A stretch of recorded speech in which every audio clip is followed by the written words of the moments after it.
Welcome back, loves. So, this week on the podcast, I am very, very excited to introduce you guys to a guest that I have had on my list for a couple years now to interview. And she is someone that when I was thinking about, as I mentioned at the beginning of April, that I was going to be focusing on self connection for April and May. She was one of the people that came up on that list for sure, based off of the work that I got to do with her personally. Her name is Dani, and we met in July of 2024 in Carolyn Elliott's Penetrate coach training container. And I got extremely blessed and lucky by the universe to be assigned into her coaching cohort with her and some other amazing coaches. There was like 4 of us. It was such an incredible group. And during that time, I got to know her. And then afterwards, I also got to be coached by her. And one of the things that I just loved the most about Dani was that she has this incredible energy and presence that I've never met in any other coach. And specifically, she brings this grounded, like pure delight when you are around her that just kind of envelops you and makes you feel so seen and accepted from the get-go. And I've gotten to experience, I've gotten to be coached by her personally. And I have to say, being coached by her during that process when we were working together, I felt like she was able to facilitate some of my deepest hidden parts, when we're talking about self-connection, really feeling safe enough to kind of creep out and be seen by her loving gaze. So when I was thinking about self-connection, the episode I talked about in April, bringing together both our light parts and our dark parts, this was the person that I thought of as being someone who's come the closest to really facilitating that for me. Not only in like the ways we traditionally think of coaching, but in what I really consider to be like the art of coaching. She does it in the most beautifully artistic way. So with that gorgeous intro, just a little bit of me getting to share what my experience has been like with her. I would love to welcome and introduce all of you to Dani. So welcome to the podcast. Hi, thank you. Wow, what an intro. Well, I was sitting thinking about like what I wanted to say about you. And that just, I've met lots of coaches, as I know you have as well. When you're a coach, if you're doing your own work, you get exposed to other coaches and their different styles. And far and beyond, you have been the coach that when I've come to you and done work with you, I can't even call it work because it felt so beautifully like play. But definitely like still just as deep and soulful. And that's something I really admire, want to learn more of. I've even been trying to like stop calling as much of what I think of as work by, trying to rename it play to think about it differently. But yeah, that's really what you introduced me to the most when I met you. That is amazing. I'm so happy to hear that. I think, that's something that's come out in the last year of being, I'd say maybe that was a part that I have had in me that I didn't have a lot of approval for. And the more I let it out, the more I'm like, wow. I mean, play is just genuine awe and curiosity and excitement of like being with another person. Like you think of those kids when they come together on the playground and they're like, ooh, who are you? Okay, do you want to do this? And they're navigating each other. And it's just so beautiful to see the way that their excitement bonds them for that time of play. I think I've learned a lot from my young parts of how to connect with each other. Yeah, and it shines through every time I've been with you, especially with you holding a container of coaching for me. That is what it feels like. It's like, ooh, okay, yeah. Um, So I love that you're already mentioning parts because that was one of the things actually when I was thinking about the different tools that I've used to facilitate connection for myself and that I would want to expose my listeners to. Parts work was a big one. And we will talk a little bit of kind of like the framework of where you learned parts work and how you incorporate it in this very like it has such a mix of all these different modalities that you've built into your particular take. But one of the things that I wanted to start us off with was as we were talking about this episode, you said this. It was kind of just something that you said just so smoothly and like, yeah, of course. But you were talking about how we have this misconception around energy and kind of the parts inside ourselves. And that one of the things you love is thinking of working with ourselves, I guess, is a type of like alchemy, a sacred Mhm. marriage, bringing together of our energies instead of these more kind of separated, distinct ways of viewing ourselves. So that's kind of where I wanted to start is like, and we'll go through in this episode. Don't worry, y'all. We're going to take you back through like Dani's entire journey with like, how did you reach this understanding of the world or this viewpoint? We're going to talk about some of the amazing like leaders and teachers you've worked with. But just before we go there, tell me what you meant by saying that, alchemy is the sacred marriage of the opposites. Yeah, recently we were talking about I recently saw a definition by the folks at the Light Dark Institute. And they broke down the difference between what they called light work and dark work in such a clear way that it explained something that for a long time I had been kind of trying to figure out or trying to verbalize on my own. Mhm. And so they equate light work with manifestation work, like I'm doing my mantras and my active prayers to the universe asking for what I want. And then dark work is kind of unconscious work. So you could also call it conscious work or unconscious work. And that is shadow work. I think a fair amount of parts work could also be called that, Mhm. depending on how you're using the parts work. Um, and as we'll talk about later, my avenue in through dark work or shadow work was Carolyn Elliott's book, Existential Cake. Mhm. So this definition was that light work is manifestation work, right? It's the direct conscious work that you're doing because you have a specific goal. And dark Mm. work is the unconscious work that you're doing. And the reason that people get into dark work very often is because they just feel stuck. They get to a place with the light work where Yes. it doesn't work. They're not manifesting what they want in the world. And so then, if you are a curious enough being A and seeker, someone yeah, who's like, wait a second, why is all of this think happy thoughts or yeah, mantras, why is it not delivering? exactly. Yes. So why is all the only think about the light, the positive aspect of life and ignore the challenges, the stuff that's hard, the stuff that Mhm. is uncomfortable, painful that we don't want. Why is that not working? Yep. And that's when there's this like really beautiful, tender place that people can go to around getting into the disorganization of complexity of there's very often like Paradox. you're stepping into chaos when you're first going into dark work. And I think at least I'm going to speak for myself, and I think plenty of people I've talked to who go into dark work, it's they don't really have a choice. Like the Mm. chaos has started, or there's enough just like pain or sense of stuck or suffering, I'll just use the word suffering, in their Mhm. life that there is nowhere else to go but into Yeah, the it's dark. like the loss of control. Mhm. It's like finally the illusion that you can control things gets like pried out of your hands.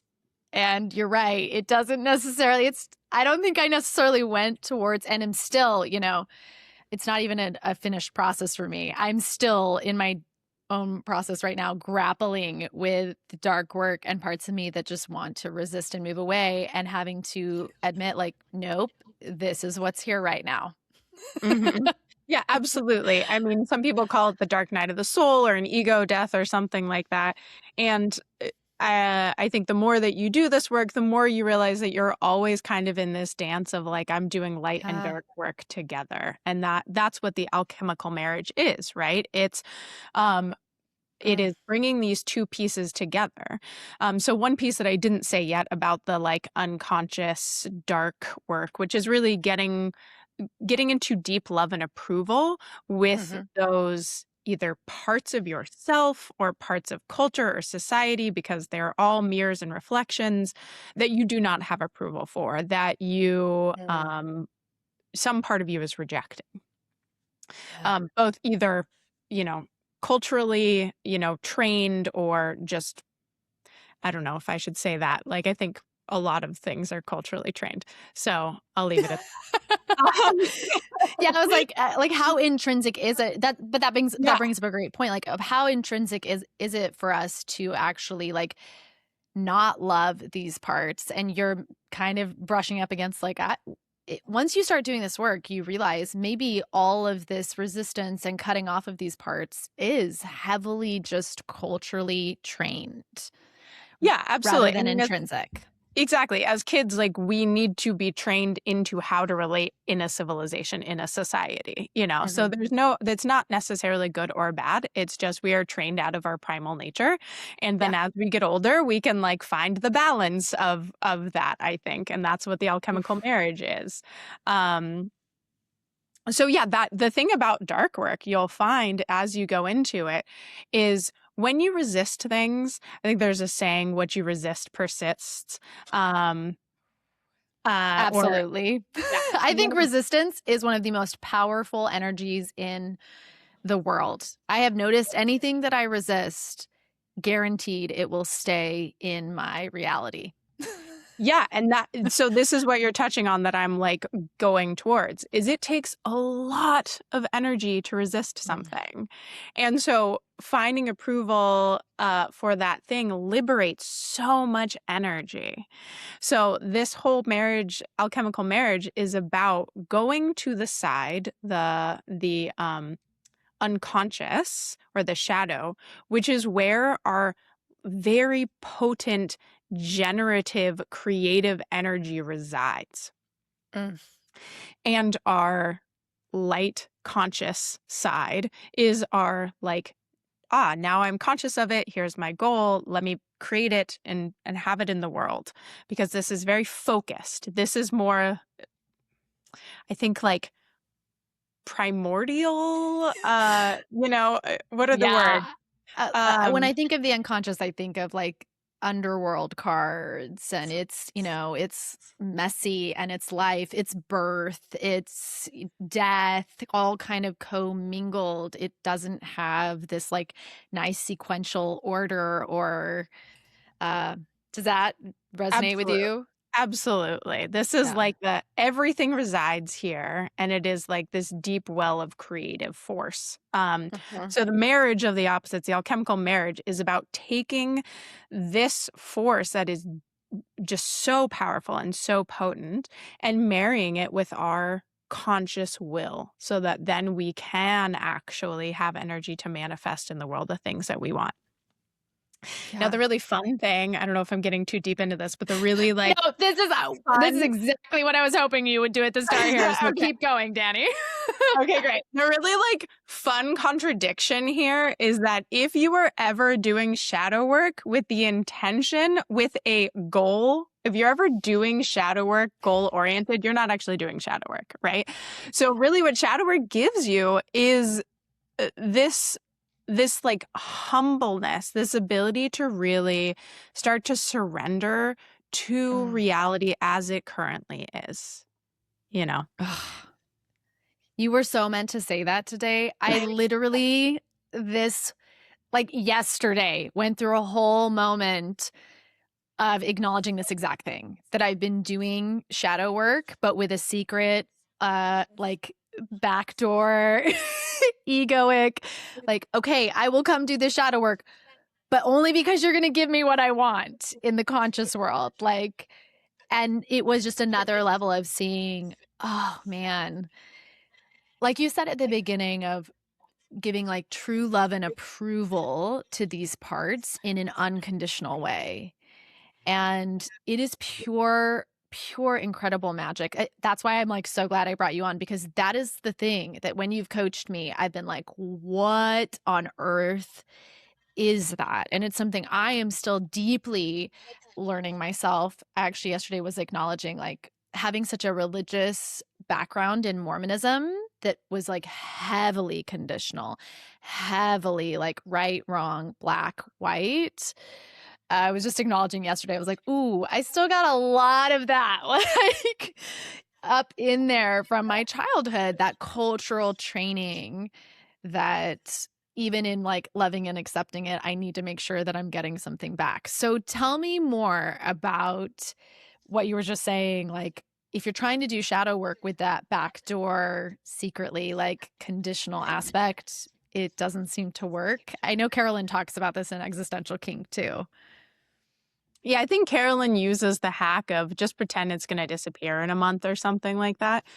And I actually recently did a kind of movement dance workshop with someone named Christina Morassi, who's Mm. local. And actually, she's going to come onto the community that I've started around shadow work with some friends. And the thing that was amazing is she asked this prompt, which was, what if it was never going to change?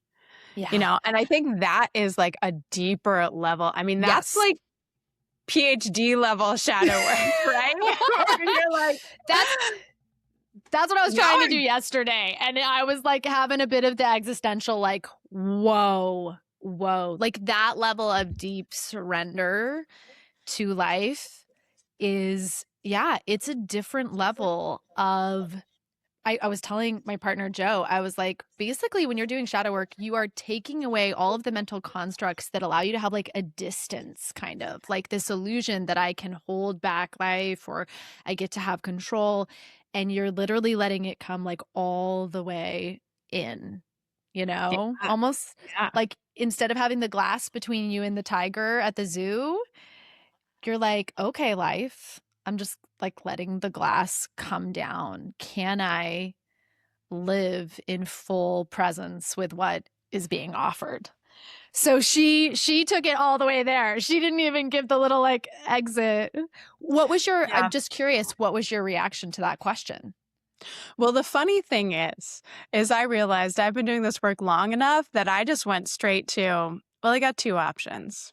I can keep suffering the way that I currently am, pretending I don't like it, or I could just let myself like it. And I went into like giggling and laughing because I just felt like, oh, right, I understand the cosmic joke, you know? Mm, And I would say, going back to what you were just saying about, oh, when you get to that deeper level, you also see where your no's are. And that's a big thing that actually isn't talked about in that book. But as mm. you refine, you realize that having approval for your no's is also really important, Yes. because then you're not bypassing yourself. And that's one thing that can get or one way that shadow work, just like anything, can get a little sticky is you can use any tool as a way to Yep. bypass yourself. And I would say, at least for myself, and again, some people I've seen starting out, we're like really intellectually taking on the concepts. And I absolutely bypassed by using the concepts in the beginning because I Mhm. didn't bring it into my body. I didn't have that like depth of understanding. And kind of reflecting back on this concept of, we're talking a lot about light and dark, so we'll stay with the metaphor of duality here, of, Yeah. also the duality of, the mind, the intellect, and the body. Those things Mm, really need to be um, married for the work to get deeper, for the work to yeah. really sink in deeper. It needs to happen in the body. There needs to be that connection between the two. I so appreciate you This is why I was so excited to bring Dani on the podcast, because right as we were talking about that, I felt my own like, oh, my listeners need to know when we're talking, because it can get confusing when we're talking about surrendering kind of to life, to allowing, right? I loved you making clear that you have to be careful with that nuance and understanding, like, what is it that I'm surrendering to, especially for the women listening to my podcast in the process of considering divorce. A lot of their cultural training is telling them to keep surrendering into this, into staying and allowing things to stay the way they are. But this is where we get into this piece, which will take us into like where your work started, of how important it is when you're doing this work of connecting in the shadow and the light, that the body guides a lot of the process, where, like you said, most of us come to it from the mind, and the body's kind of either the second part that we add on, or for some of us, not at all. So when we go back to where you started, take me back to where you first started learning the importance of connecting the body in with the mind. Yeah. So I was a very disassociated human being. Just that was what I needed to survive in my youth. Yeah. So I was very much like the smart, got good grades, I thought I was going to go into the sciences. Um, and not to say there's anything wrong with hard science. I love it. I still am a proponent, but I was very much, if you're speaking in this duality of like, the mind and the body, or, if you want to get deeper into, and this can be a little tricky, but I'm gonna say it, the masculine versus the feminine. So let's remember we all have the masculine and the feminine in us. But I was very much centered culturally in a more like masculine, mind-oriented perspective, and very dissociated from my body. Um, And then a series of things led me to become a massage therapist, which was actually kind of a practical decision. Um, and then I had a back injury from doing massage and not taking care of myself. And I Oh, found wow. the style of body work that really sent me into this period of like going towards a more like yin or feminine or intuitive style of being and working. And that was called, or is called, John Barnes myofascial release. So it works with the connective tissue of the body. The founder was named John Barnes, and if you follow his story of his legacy, he was kind of the first person who ever talked about fascia. It's very popular now, but I do say, I mean, he has a very long legacy of it. So I do think he was absolutely one of the people in the forefront talking about it. His style is very intuitive, though. So there's a few principles. The principles are like time. So really waiting, correct pressure. So you're coming into just a first barrier of resistance, and then the heat of your hand. And there's a whole like change state that the tissue goes through, instead of I'm going to dig in and just break the tissue up, which is a more, like common perspective of working. So it's more intuitive. It's more, I think, overtly energetic. Um, yeah, and that is where I really started getting to my own body and started doing a lot of the emotional processing that I needed to do, because there's also space for the body to move spontaneously. And it's kind of big in somatic experiencing now. There's more language for people to understand that, oh, trauma can get trapped in the body. Trauma can be a big T or a little t. It could be I stepped off of a curb wrong, or it could be I fell off of a horse or had a major car accident, or, I have PTSD from childhood or a partnership or something like that. And our body creates patterns of protection. And those accumulate over time and very often, create pain patterns for us. And so they change from being a like productive thing, a helpful, supportive thing, to something that's causes pain and dis-ease of some sort.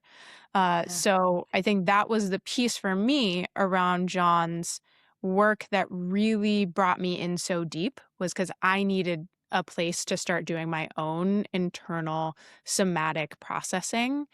Mm, And that's the first place I started to feel how to have a relationship with my body that was not um mechanistic mm. and and pretty like brutal. Like, I think I was very much like, this is a machine and I make it Yep. do what I want it to do. And if it's not doing what I want it to do, I punish it. I punish it. It was a very dominating sort of perspective over my body.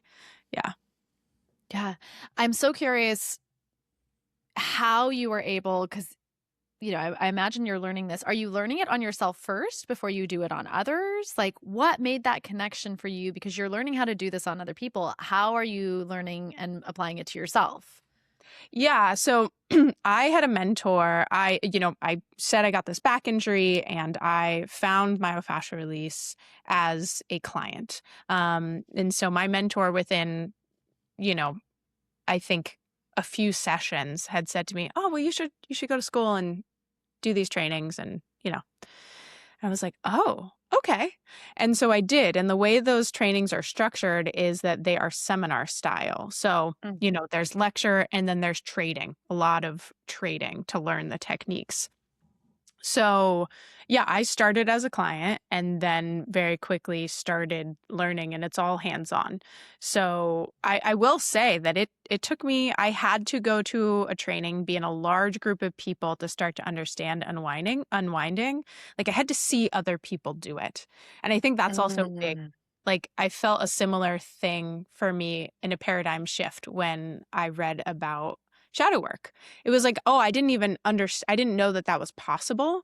That Mm. world didn't exist to me. And then I had to read about it. I had to have someone show me, oh, hey, there's also like this A version, different way. a different way. Yeah. Yes. So I A had to different way to literally, interact with your body. exactly. I had to have it literally like shown to me physically by other people doing it so then I could feel, oh, okay, this isn't that weird. Okay, I can start to let go a little bit. And I'd say that was one of the first places that I really started to learn surrender. Because when your body's like moving around and doing weird shit, your brain's like, what is happening? This is crazy. And you're just like, just let go, just do it. Because after you feel better, makes no linear sense. And you feel more open, more free, less tight, less pain after. So there you are. Yeah. One of the things you were mentioning with the fascia and the way he teaches you, I loved the words you were using of that it's a lot of like feeling, waiting, touching, staying, listening, more intuitive. Will you tell us a little bit I would just love for you to talk about why that's so important because so many of my women listening I would say are in the same boat you are, disassociated, I think for so many women, that's what we have to do to learn to live in the world the way it's built is to disassociate, to push through, to tone down our intuition, to not listen to the pain. And sometimes the slowing down is a little difficult, because then you feel again. But I found over and over that is what's needed often is to slow, to wait, to stay and notice more than just go. Yeah, absolutely. Well, the body takes time. Hmm. So we have to slow down to feel. So yeah, it's a very effective technique to go fast and it really helps us ignore and bypass. And yeah, you're speaking to uh this concept of capacity. And I absolutely had very little capacity for being in Yeah. my body when I started. My relationship was this thing just creates pain. When I'm here, there's just pain. So having spaces to recognize those moments of, oh, here's a little less pain. Here's a little more freedom. Here's a little more safety. It really was this titrating.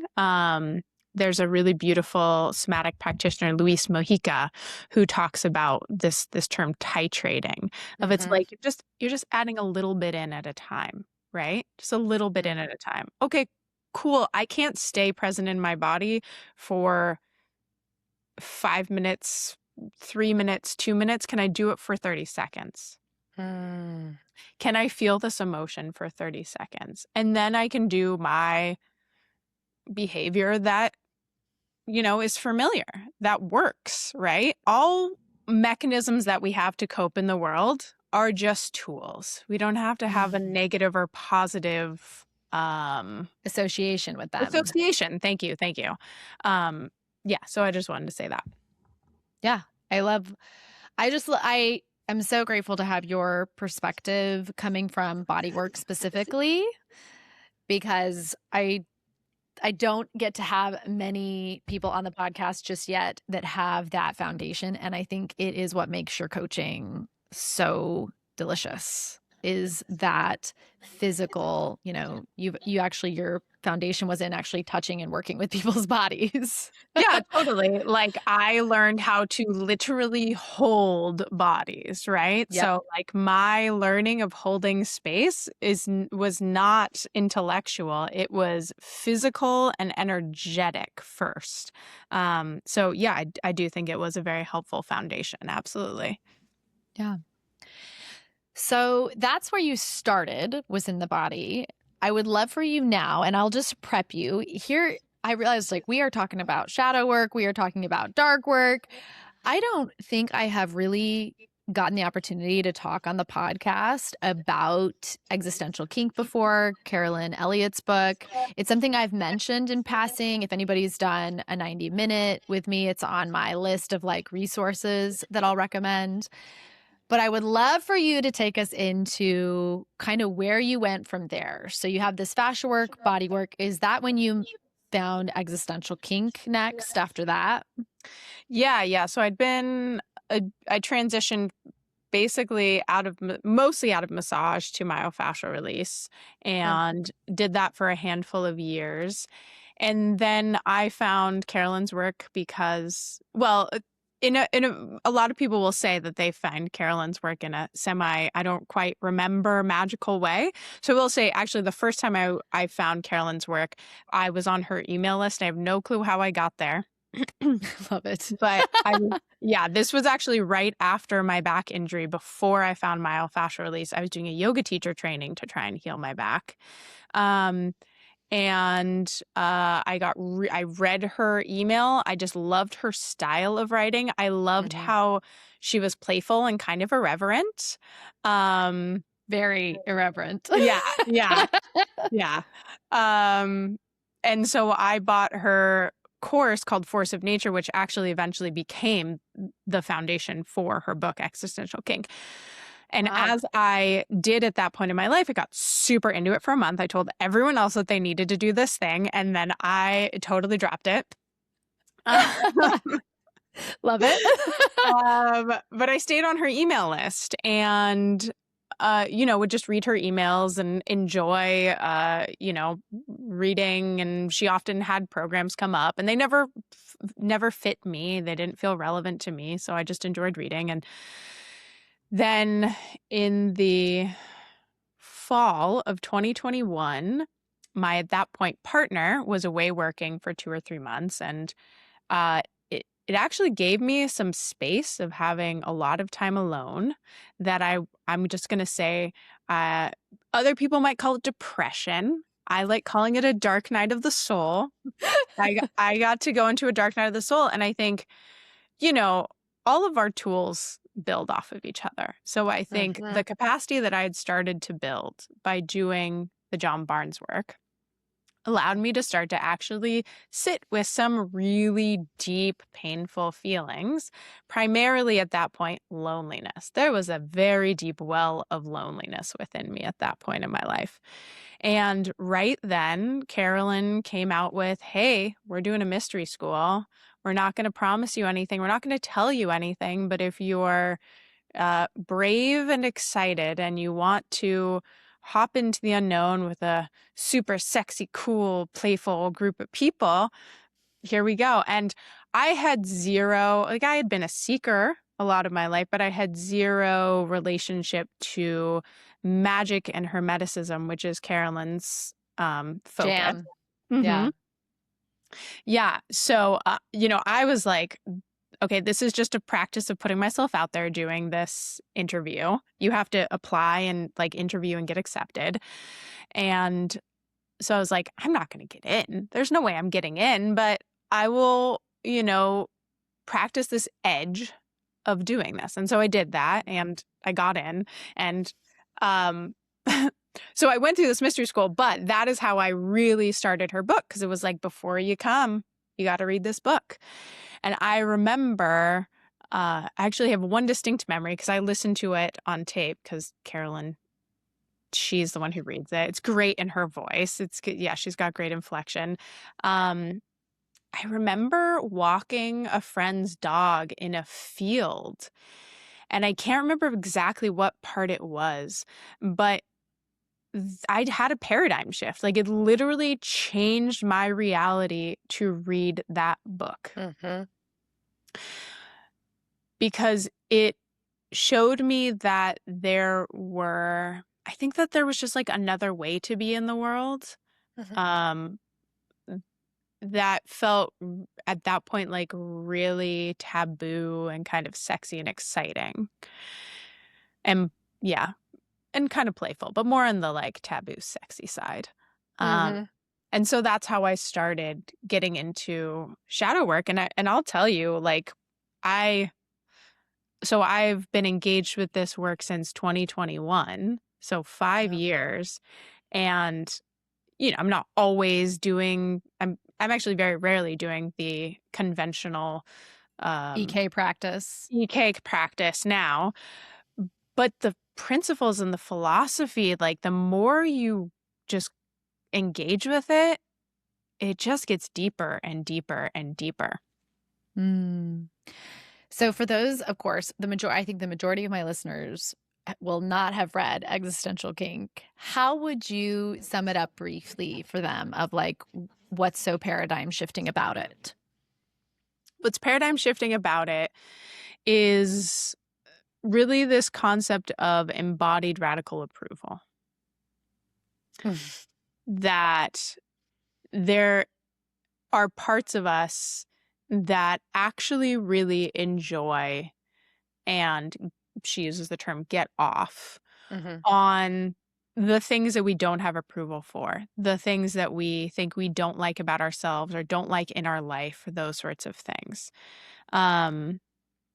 And that's the stuff, that we were talking about earlier about the light and the dark, the manifestation. And when you get stuck in the manifestation, like, that's the stuck part. When you're stuck and just, feel like there's nothing else to do, there's nowhere else to go.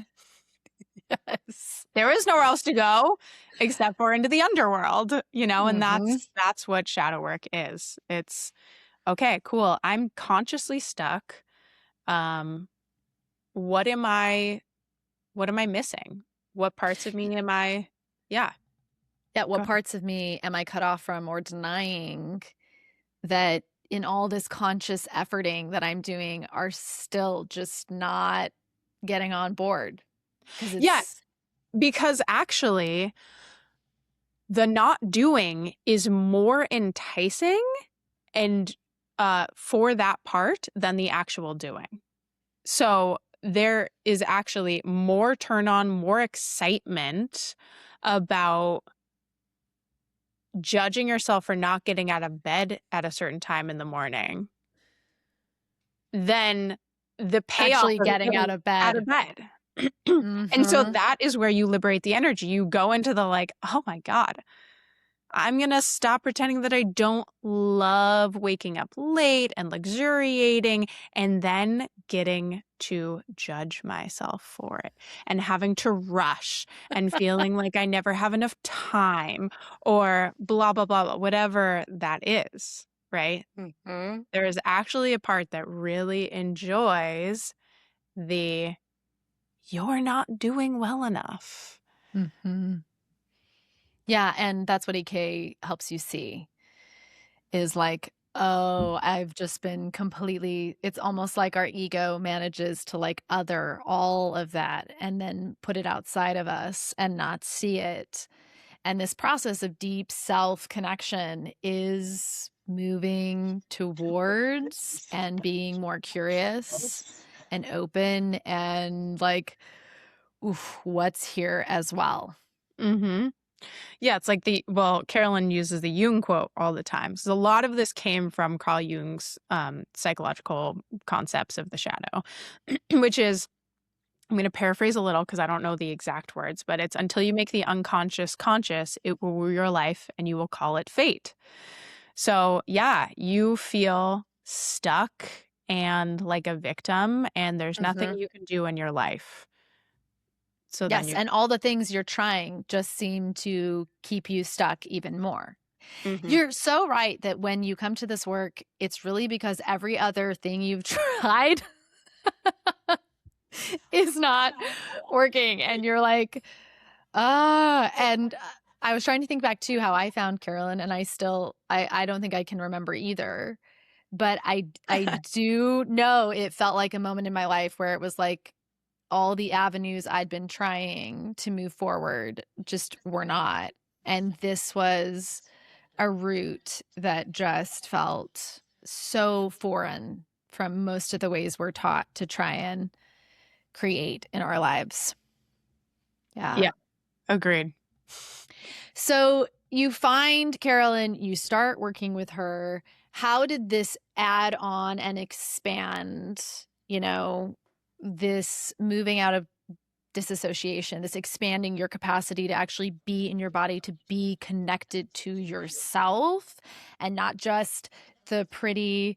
I'm thinking of an episode I did earlier this last month where it was like I was comparing it to like Glinda and Elphaba Mm. in the Wicked movies, and how it's like they're a perfect example of a visual representation of like conscious unconscious. So you start getting in touch with your alphabet side. What starts happening in your life? What are you noticing about yourself? How is life changing? Yeah, I would say that my entire life changed. Um, I stopped lying to myself. Now it didn't Mm. just happen from Carolyn. I actually needed Dr. Roberts' work to get me there. But Carolyn started giving me the language and the embodiment to take it deeper, to recognize even in my body work, John Barnes, um, I realized that, he would say wait at the barrier, never force, Yeah.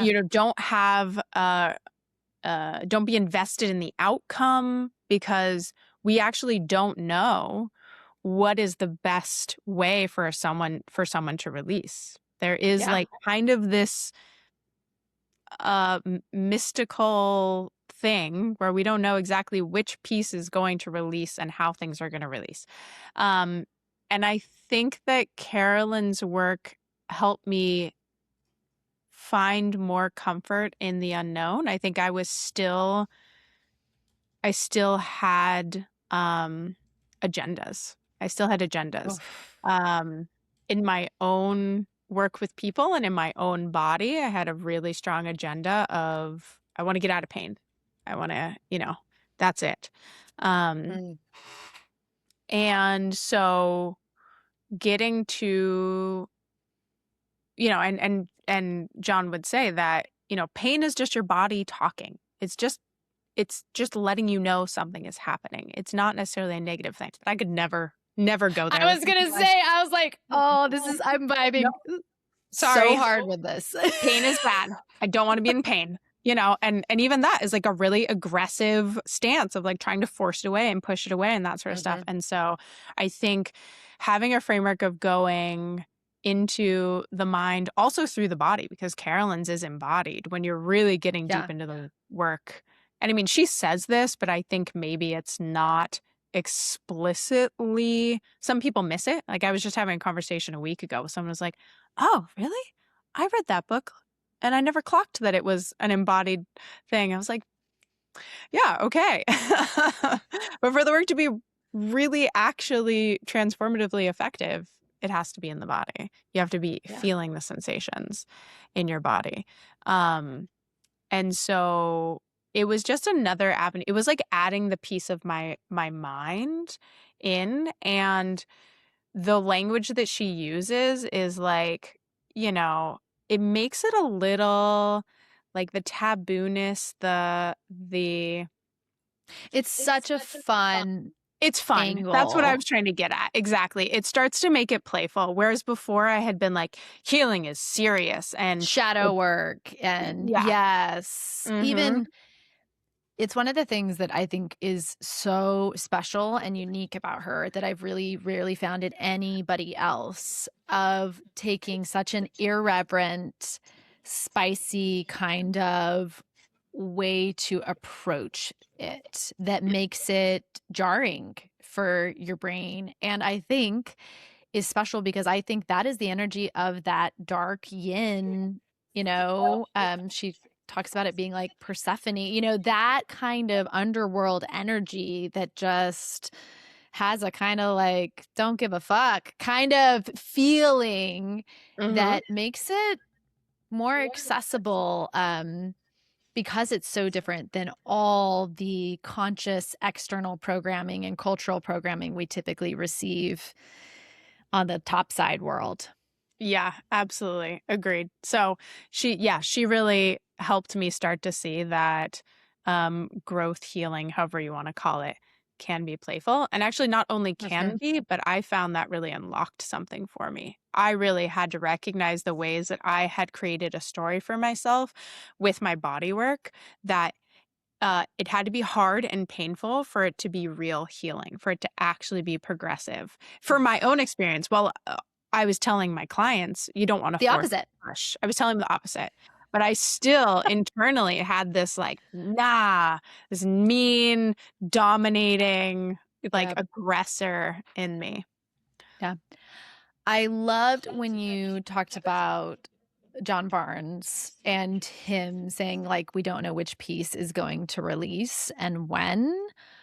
I just, as you were saying all of that, I had to tie it in because I feel like that is so where my women listening. That's like why I love working in the genre of considering divorce because it's such a like intermediary place. It is not like, oh, I'm staying in my marriage or I'm getting divorced. It's the in between.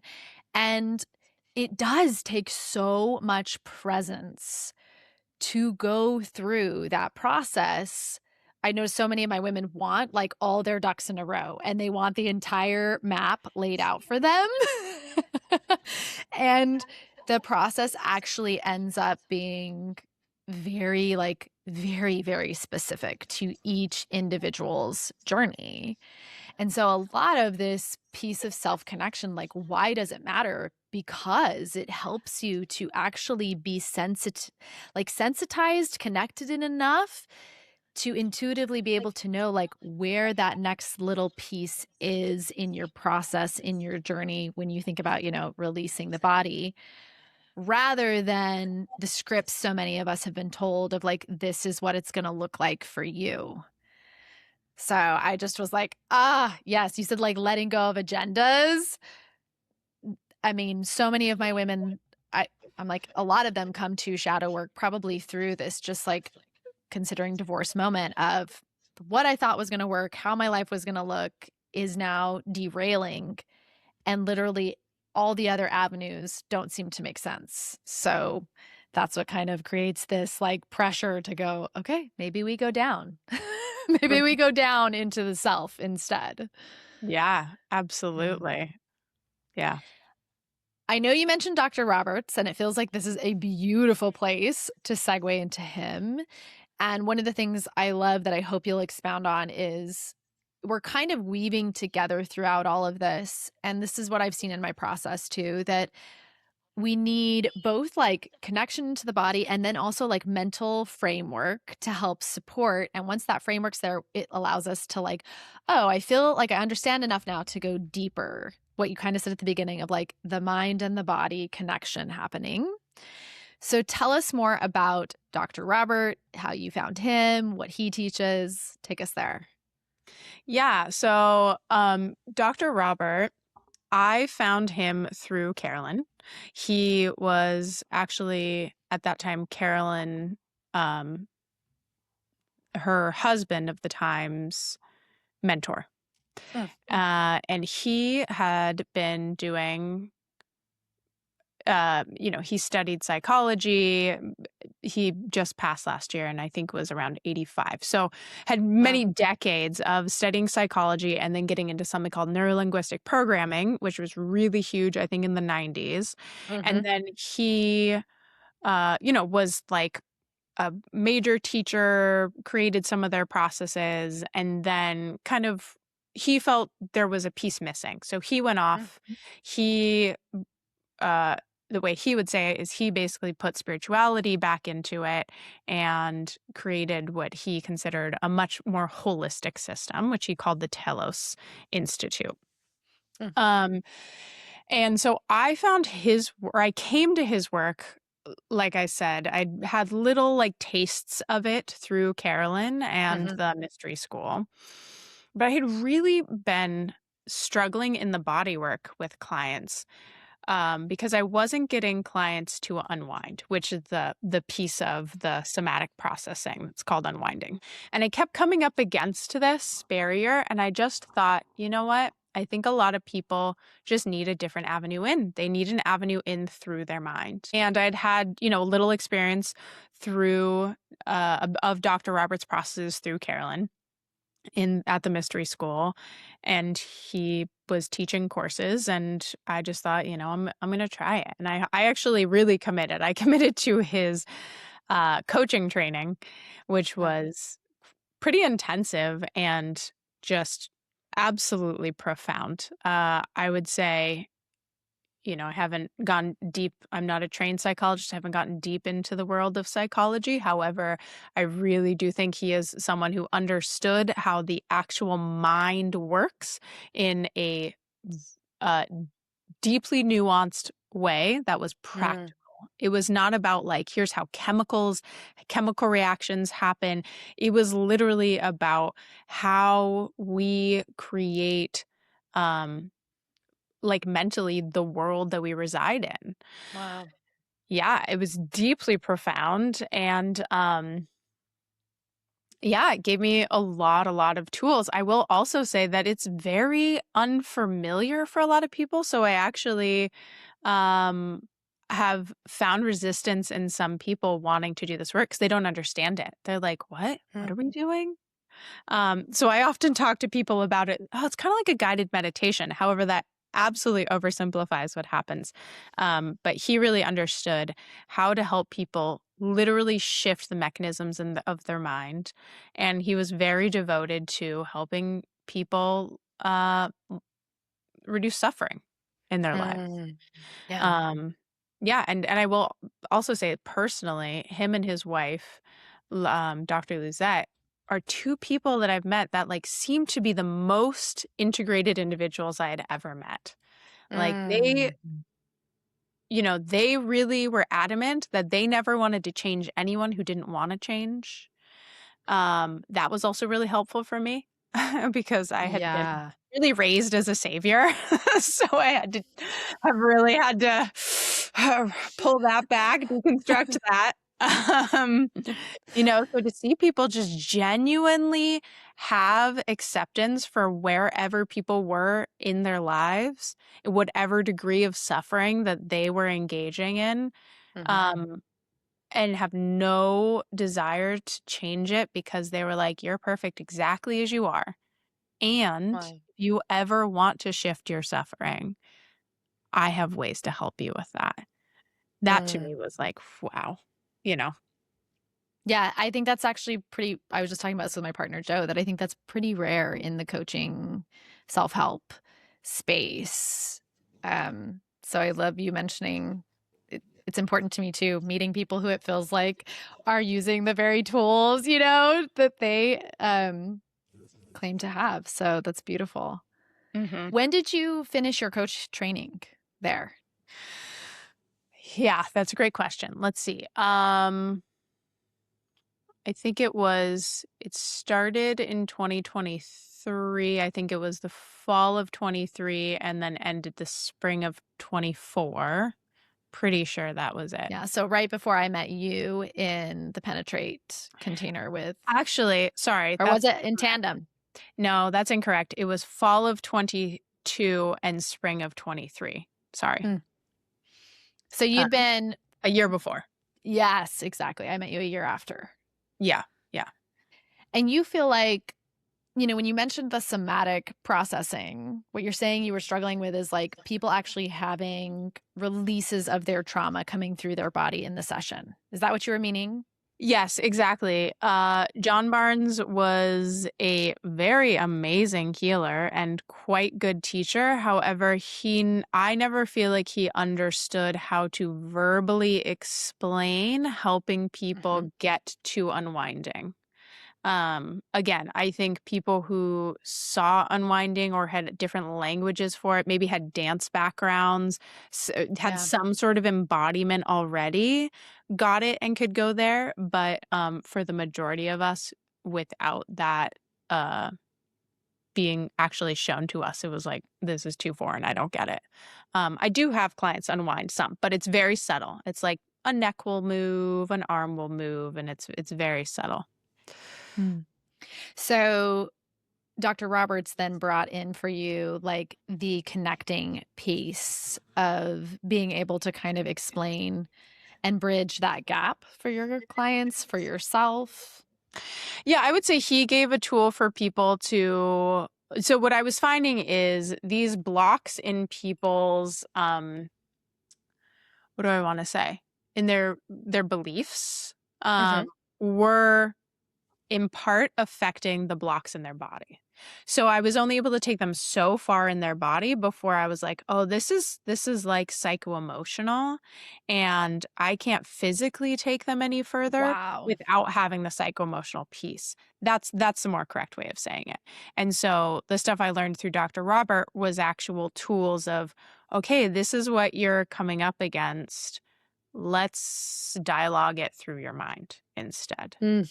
And then there would Ah! be yeah, that I there'd love be a it. repercussion in the body. Yeah, And so it provides this like you have multiple the avenues. Like you're totally. not always just either trying to do it through the body or trying to do it through the mind, but when you come up against a point where the mind can go no further, you've got these tools to like drop down through the body, and if you get to a point where the body's like, "Ah," you can come up and go through the mind. Yeah, yeah, Ah, absolutely. I love it. I love it. That's amazing. Mhm. So, we were talking about how you and I, when we were figuring out this episode together, that after you worked with Dr. Roberts, then you came back, and that's where I met you when you were in the Penetrate coach training program that Carolyn did, that her coaches did, Lucy and Layla. And Yeah, that, I wanna clarify this. Lucy and Layla were really the creators of the yeah, Penetrate program and amazing teachers and facilitators. yeah, I think we only met Carolyn. I think she was on like one call, maybe once, but it was all driven by Lucy and Layla for sure. Yeah, yeah. I mean, Carolyn was their teacher and good friend, but yeah, they taught us. We're Yeah. in their lineage, yeah. I love that. We're in their lineage. What were the pieces that Penetrate brought for you? What were some of the tools there that we learned together that stood out to you, especially in because what we're doing really in this episode is just getting to talk about some of the other modalities that I wanted to expose my listeners to through you around different ways and different tools that can be used for self connection. What were some of the ones in that container that really, stood out to you? Yeah, so I would say that Lucy and Layla were kind of that final piece for me, taking the more structured understanding of the mind that Dr. Robert gave me and learning how to make it a little more like more playful in the sense of like adapting it more to each individual, I think. Now, Dr. Mm, Robert, absolutely, when you watched him do the work, he was very adaptive in all of that. However, when you took his courses in the beginning, he had to really like dumb it down and just teach a structure. And if you yeah. took enough courses with him, then you learned the like nuance and the way to be able to be more creative within it. But in particular, one process that we learned that Lucy and Layla called it focusing. And you said you have something that you call it. What is that? Yeah, I just call it emotional processing. But as we were talking together previously, I was like, oh, this is the same. Yeah, it was the same technique. Go ahead and describe it. Yeah. So, I mean, it seems relatively simple. You start with, you know, uh, some problem, something that you're struggling with. And as we're talking about this thing that you're struggling with, where do you feel it in your body? Okay. Then you locate it in your body, and Dr. Robert would say, usually emotions reside between your chin and your genitals. I try to be a little more creative with that because I have had people occasionally be like, no, it's absolutely here. It's absolutely here. And I'm like, okay, well, I could interrupt the creativity of the process by telling them they're wrong, or I could just go with that. And Yeah. sometimes we'll play the game of like, ah, cool, that's really great. But I'm just curious if it had an original home, would it be here? And if it does, could you ask it to go there? Just like Mm, it again, like creative dialogue um that's not forceful. That's not like it yeah. has to be this sort of way. Yeah, and from there it's uh you are bringing it more into your awareness by giving that part a sensation, maybe a color, maybe a form, maybe a name. And this is all stuff that kind of like comes up, right? It's this is where you're really starting to get into that like embodied intuitive connection with the self. Um, Hmm.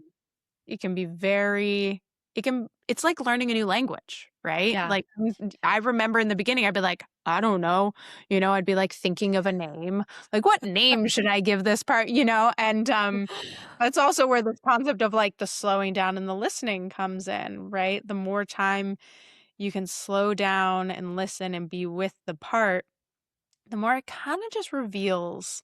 So the color Hmm. just pops into your head instead of you being like, is it red? Is it blue? Is it orange? It's just, oh, it just pops up that it's turquoise, et cetera, et cetera. So you're just like building out this,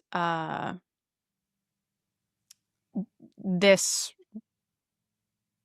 concept of this piece. Mm, You're fleshing it out. You're making it more real in some sense. Um, and then you dialogue with that part.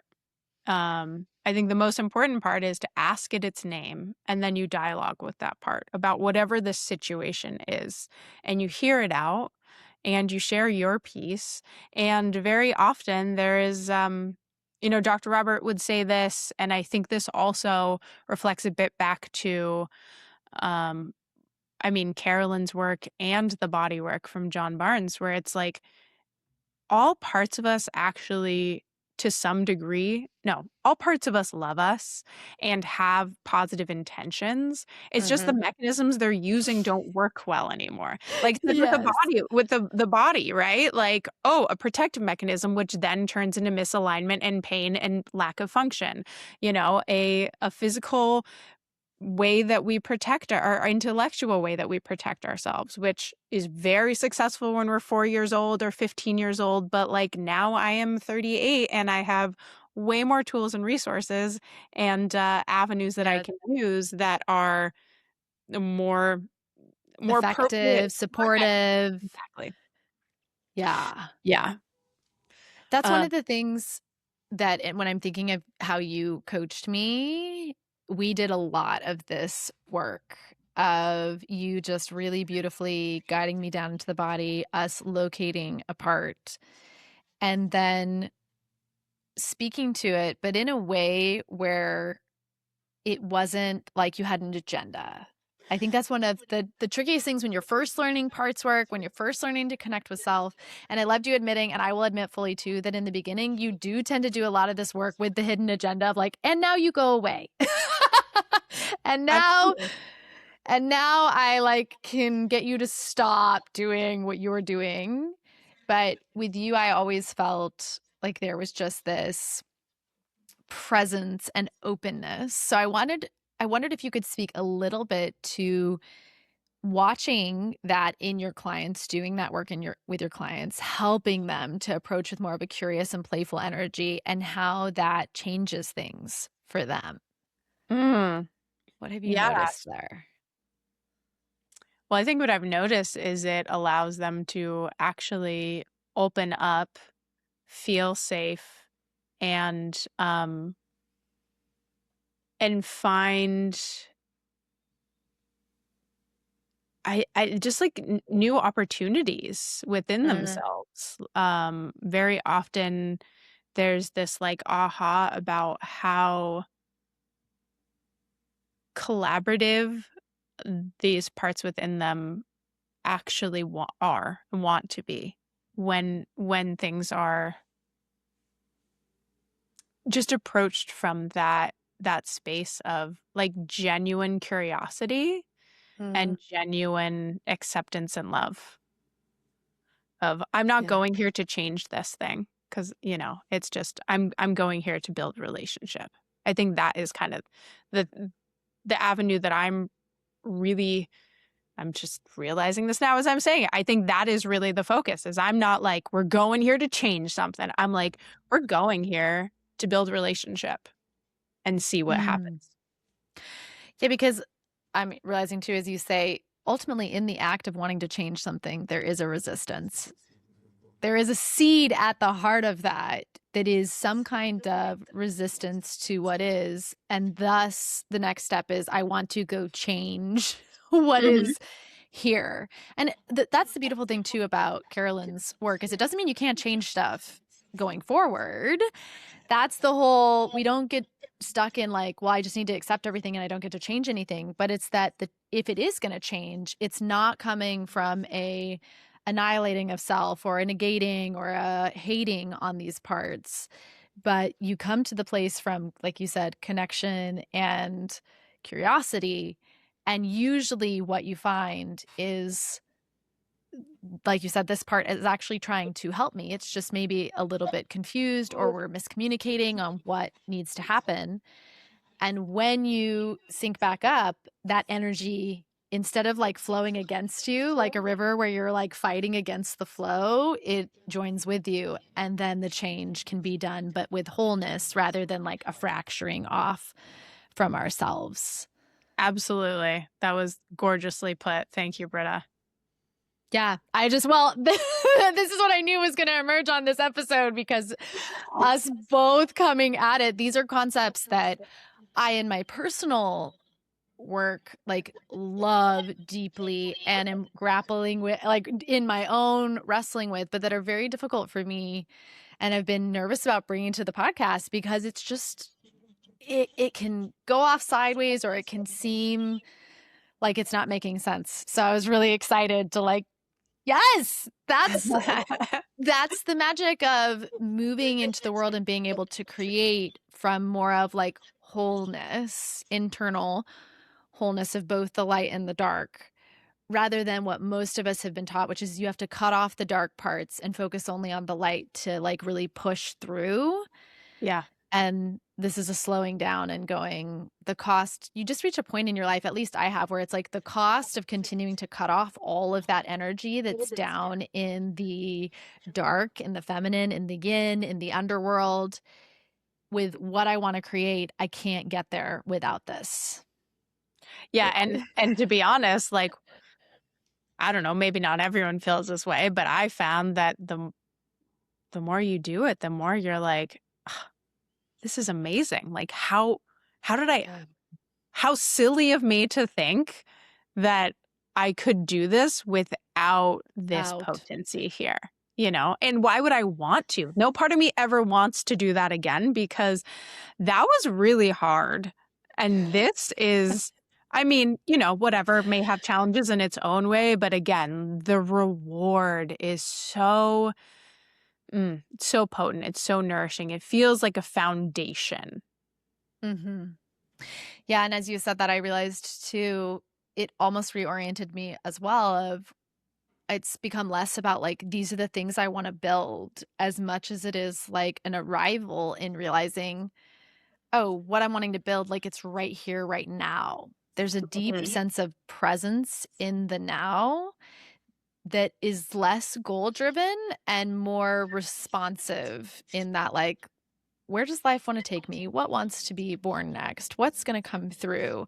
And so, yes, there are like visions and dreams, but my whole worth and identity is not built on me reaching them Mm. anymore because the experience of myself in the dark and the light and coming into more and more unconditional love with me is so rich just on its own.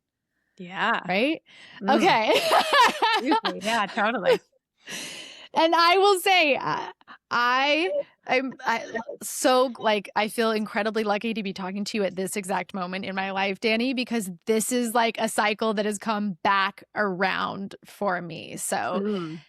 I understand, I think, still like a big intellectual part of what this is, but I'm still learning how to like let go of that resistance towards those pieces. So that's what I'd love for you to speak to a little bit too, because now, I mean, we did the Penetrate program back in like July of 2024. So we're almost about 2 years out. Mm-hmm. We finished it And in January of 25. Yep. yeah. So yeah, a year, a little over a year out from when it finally finished. This juiciness that we were just talking about of like living the experience of being a human, being in connection with all parts of yourself. What has that been like for you over the last year? Like in that journey, in that process, describe a little bit of that. And then we can kind of go from there, like where you find yourself now, what you're excited about. But I'd love to hear more about what that process has been like for you. Okay. Yeah, that's a great question. Let's see what's going to come out of my mouth. I would say this is a funny thing that actually Lucy and Layla and Holly and I were just talking about, uh, where I found in the last maybe 8 months, I have been coming so much more back to the basics of being in this world. Like I think that I really went off for a few years and did some really deep, intense spiritual work. And now I'm like, oh yeah. And now I want to build more actual physical security in this realm on earth. Like I want to work on my physical body more, and my, you know, relationship to money and time and space and all of those things. So I would say that my life has actually probably been looking pretty mundane and boring in the last 8 months. Um, and it's been really actually quite profound. Like it feels, I think I use the word foundation when talking about shadow work in general, but I feel like I'm actually now, you said something about I'm coming back to the spiral. And I think a lot of people talk about growth, not as a linear thing, but actually as more of a spiral. And I think I'm on this like this piece of the spiral of, oh, I'm getting to a deeper level where I want to shore up the physical foundation Mm. of being here. Um, and thank God I have the tools I have had, because learning about investing just really brought up all of my stuff about money. Woo wee!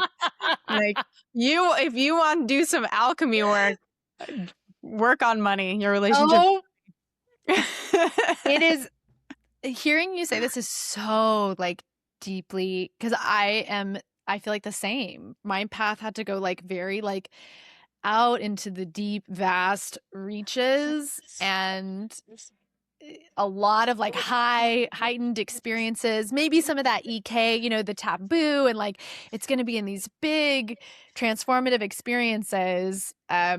and 6 years post-divorce, I'm kind of landing now back in a like, ooh, just wanting those containers, building structural foundational containers in my life that I just get to like land in because I'm finally like good being me a little bit more than at least more than I ever have Mm-hmm. been before. It's like, oh, I actually really like me and I want to like have the space and the time and the to just be with me. But the like last boss, the final boss in a lot of ways, the way it's felt has been money. Like so many Mm-hmm. other areas in my life have just like steadily, landed in more of like an equilibrium, but whew, money, I think it is one of the biggest playgrounds for a lot of shadow and light work that we see in the world today, just across the board for most of us. Yeah, absolutely agree. I've heard people talk about money is really about connection. It's about sense of worth, it's about value. So there's those, all three of those are deep themes, right? And I do agree that the way that we understand money and are using money in our society has a lot of shadow around it for sure. Oh, yes. I had to really come out of the story of money is bad and evil. Yep. And if I'm going to help people in the world and be a quote unquote healer of some sort, I struggle with that term. Um, but, support people in their own journeys of growth, then I have to hate money. And, coming back to that of like, well, yeah, if money is connection and worth and resource, why wouldn't I want to let people help me feel as abundantly resourced in the world as I try to help them feel every time they get on my table or in front of me, for a session? I think it's one of the hardest. It's so much more easy, at least it sounds like for both of our frameworks, to give and to give so deeply. There's just so much there, but receiving and money is a lot. I'm learning like a lot of it is in being able to receive back. And that is a tender, shadowy part for some of Mhm. us that learned there's a lot of safety in giving. Mhm. That's, a lot of worth in giving, a lot of, like you mentioned earlier, that savior role for sure. Yeah, So, and just Carolyn says, and I'm sure it didn't just come from her, but stuff comes out sideways when you're yeah. in this role of the savior. I'm here to just give, give, give, give. Yep. The only way that you can then get your needs met is going to be some weird, covert, manipulative way because it's not possible to only ever give and never receive. That's not possible. Yes. So, the beautiful thing about recognizing these needs consciously and claiming them consciously is then we're not doing them in subvertive, you know, weird, icky, um, Totally unconscious ways. yeah, That's the like surreal thing about it is you don't even realize that you're getting your needs met in that way. And totally. it goes back to what we said of like in finding that cohesiveness, in seeing those parts about yourself, it actually gives you the power now to come to it and actually make a choice that you want to make. It's the whole like we believe we can just get rid of those needs and they won't be there anymore. But like you said, no, they'll still be there. The shadow doesn't just go away because you pretend it's not there. It just will find a way to get met that's now completely out of your control and not even your control, but out of your conscious awareness, Yeah. which is I feel like what we see so much in the world today, like in general, just amongst humans. We all are kind of cut off from our needs and our wants, and yet we are like finding them through back doors or secretive ways.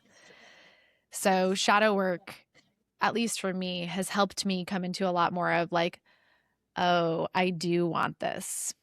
I do need this. Yeah, exactly. Shadow work has allowed me to be much more honest Yeah. like human being. And I think thus then like actually truly kinder, more compassionate, empowered human being. Um, Mm. because I'm not shunning parts of myself. I mean, listen, we're all a work in I progress. I'm not perfect. I'm not going to get every day going, yes, I shun absolutely nothing, but it gives me so much more capacity for other people. And right. So I'm coming from the frame of I was always giving as well. And I thought that I was really kind and really compassionate. Mhm. And I realized that, without having that within myself, I was doing some weird, dirty shit on the backside Oh, that I yeah. don't need to do anymore. I don't need to do those things anymore because I'm just honest with like getting those needs met in conscious ways and Mhm. approving of them. Looking back to where I started way, 6 years ago in the throes of Mormonism, which is a heavily like suppress your needs, give, give, give, give, give.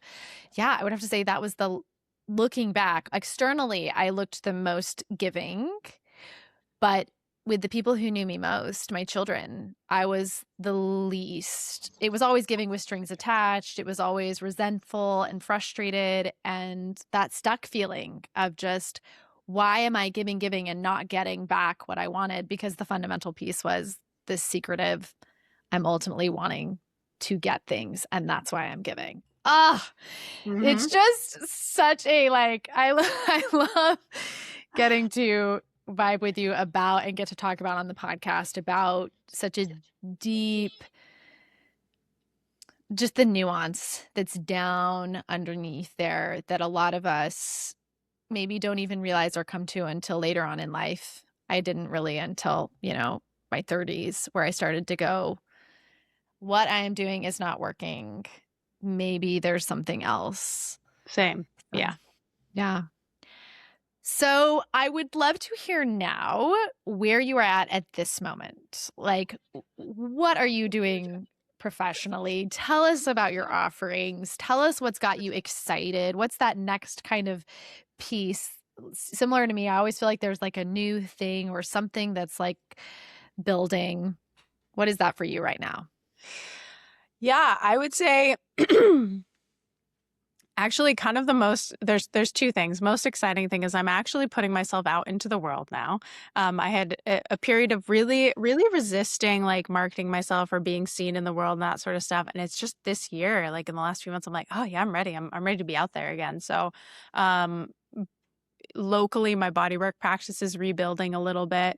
But the stuff that I'm really excited about is created a community for shadow work and existential kink with Lucy So and cool. I just, you mentioned it earlier and I was like, yes, tell me more. Yep. So it's with Lucy and Layla, who, you've heard these names. They were our teachers in the Penetrate program. Mhm. And I would say that they were like Carolyn's disciples. They really, I'd say that they took EK to a depth that is deeply, deeply nuanced and profound. Mhm. And Holly Kiefer, who is just a really amazing social worker and somatic practitioner. So the four of us have created this online community called Dominion, and it's a space to really like do this work in community. There's not a lot of Mm. teaching, but it's a place to like be seen and witnessed and supported. And like I said, when I first read that book, there was a big paradigm shift. What I didn't share is that it was actually very jarring because I didn't have people to relate to at Mm. that point. And so that is another thing that we're really passionate about, and that is like giving fun, playful ways to engage in this work in community so we feel supported together. And Obsessed. so Lucy started a podcast called Penetrate Radio. And so she's really heading that. I'm on some of them, but not all of those calls. And then other than that, just like continuing to do more one-on-one coaching. I'm Mhm. really feeling this being in community thing this year. I think a lot of people Yeah. are. But I also still really love doing one-on-one work coaching with people. So yeah. Same. I think it's beautiful that you're doing both. I feel so like similar. Like it's beautiful to have a community, and it's so beautiful to keep offering the one-on-one because there is like incredible, and I know because I've worked with you one-on-one, incredible magic given in being witnessed in a container where community is amazing for that bigger kind of feeling, and it has its own magic, but also like one-on-one. It's like body and mind, it's like both. It's beautiful to be Totally. able to utilize a community and to be able to get personal coaching. So, Agreed. Yeah. yay. Also, I am so delighted to be able to announce with this episode that you're going to be coming into my community. At the end of May, you'll be coming in and doing a workshop there where you said you're going to be teaching my women an internal sanctuary process. So, a guided meditation. Is it from Dr. Roberts? It is from Dr. Robert. Yeah. So excited. We're very, very like honored and delighted to get to have you come in and then get to actually be guided by you through that in the community at the end of May. So very, very happy that I got to have you not only here on the podcast, but now get to introduce you there. And thank you, Dani, for just coming in and vibing out with me about all of this stuff that it's just like a huge gift. I've had this kind of similar to what you said when you found it, you didn't have anybody to really talk to. And I felt like I've never had anybody that could talk about it at the level I would need to for it not to be confusing. So you've really given me a huge gift coming on and talking with me about it today. Awesome. It was such a pleasure. And I loved doing this. I'm so excited to meet your community and to get to work with people. Yeah. Yeah. Thank you again. For those of you interested in Dani's community, interested in working with her, we will definitely have links down in the show notes. If you're interested in getting to be with her on that workshop, you can also text Stay or Go Community, all one word, to 33777 to get into the community before she does her workshop. Thank you all for listening. Thank you, Dani. And we will see you guys. I will see you guys. Dani will see you in the community, hopefully, but I will see you all next week. Till then.